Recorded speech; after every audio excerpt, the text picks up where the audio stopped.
Welcome. Welcome to my world. Boxing breakdowns with your boy Greeny. This is a new segment that we're bringing to Combat Kings. Only for the big fights. I'm going to be looking ahead at the fight, breaking it down. In this case, we're going to be looking at the first fight because the fight that we're breaking down today is a rematch.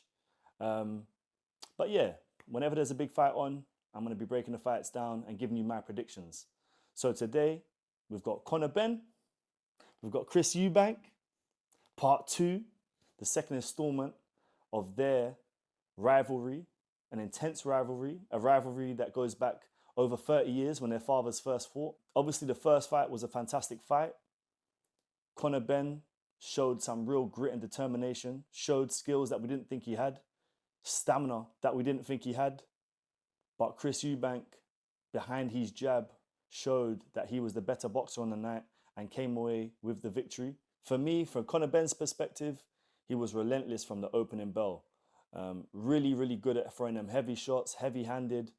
Didn't stop swinging them in at Chris Eubank.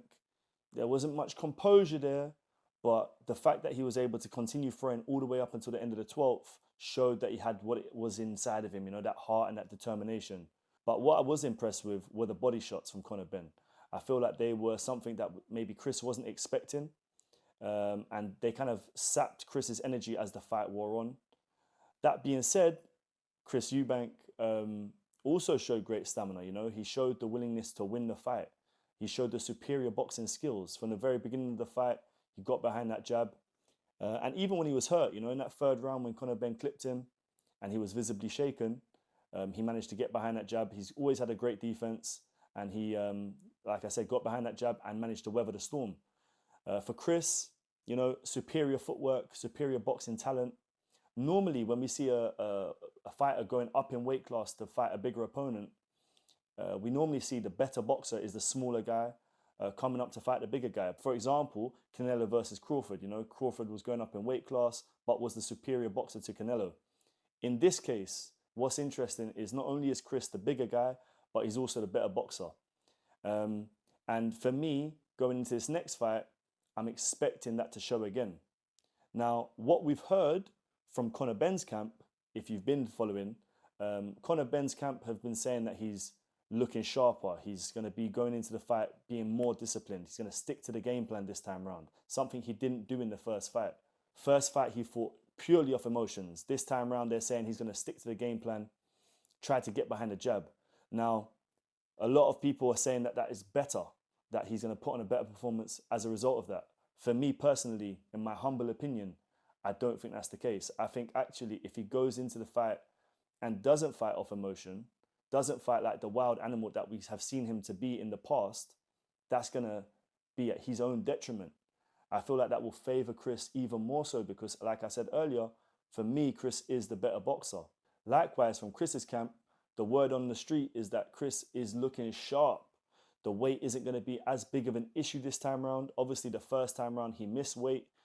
There was the issue with the weight, And as a result of that, he paid a massive price, quite literally. This time around, I don't expect that to be the case. Obviously, going into this fight, he's also got Bomac in the corner. And we've seen the work that him and Bomac do together. The rematch with Liam Smith went spectacularly in his favour. And I'm expecting something quite similar, actually, in this fight.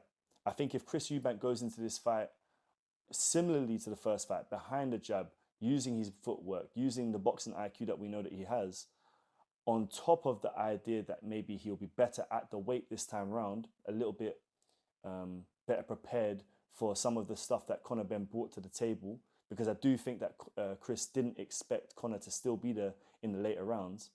I think that if Chris is able to work his game plan, then I do think that there could be a late stoppage on the cards for Chris Eubank. And that might surprise people. I think that if there's going to be a stoppage, a lot of people are going with Conor Benn in the rematch. And I understand why. Chris is a little bit older. And obviously this is Conor's second fight at the weight class. So he'll be a little bit adjusted to fighting at 160. But I don't know. Something's telling me that Chris in a rematch with Conor Benn, he's due to be a father now. When that happens in your life, you become a little bit more dedicated. I just feel like this time round, Chris is going to get the better of Conor Benn in a different way. Obviously, the first fight he won, I just feel like this time around it's going to be a little bit more dominant. And maybe that's more hope on my side, as I am a big Chris Eubank fan. I always have been. That being said, I'm really excited for the fight. You know, tomorrow we're going to be live for it. Make sure you lock in. But also, I'm keen to hear your predictions. I'm keen to hear your thoughts on my breakdown. So please make sure you drop a comment and let us know what you think about the Chris Eubank Conor Benn rematch. Whilst I've still got you, as a boxing purist, this isn't necessarily something I want to speak about, but I feel the need to, because actually, this fight is a big fight. Could potentially break all records if it is to be confirmed. And that fight, the fight I'm referring to, is Jake Paul versus Anthony Joshua. I can't believe I'm actually saying it. Now, it was rumored early on in the year, but then out of the blue came the Jake Paul Gervonta Tank Davis fight. That's been scrapped. That's not happening no more. Tank's pulled out. And it seems, if you believe the rumors on the street, it seems as if Anthony Joshua is going to step in as a late replacement. I can't think of two different opponents.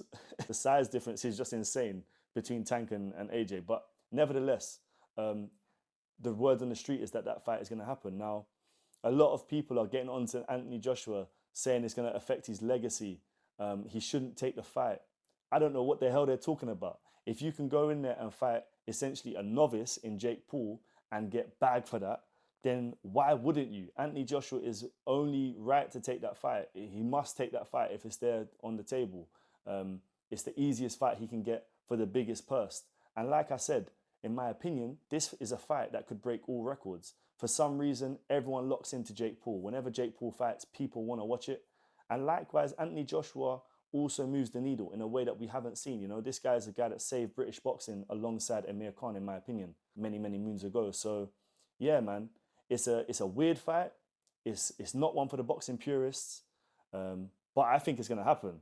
So, who knows? That's supposed to be booked for December. Let me know what your thoughts are on that fight as well, because it's a little bit insane that we're talking about that. But it's 2025, and this is the type of thing that's happening in boxing at the moment. The world of boxing has gone insane. So let's see if it happens. Like I said, we are going to be live on Saturday night for Chris Eubank and Conor Benn, the rematch. Please make sure you lock in. We're going to stay live for the Islam JDM fight too. We'll be there all night. And the following morning, we may be talking about ONE FC as well. So lock into the Kombat Kings, guys. We are live.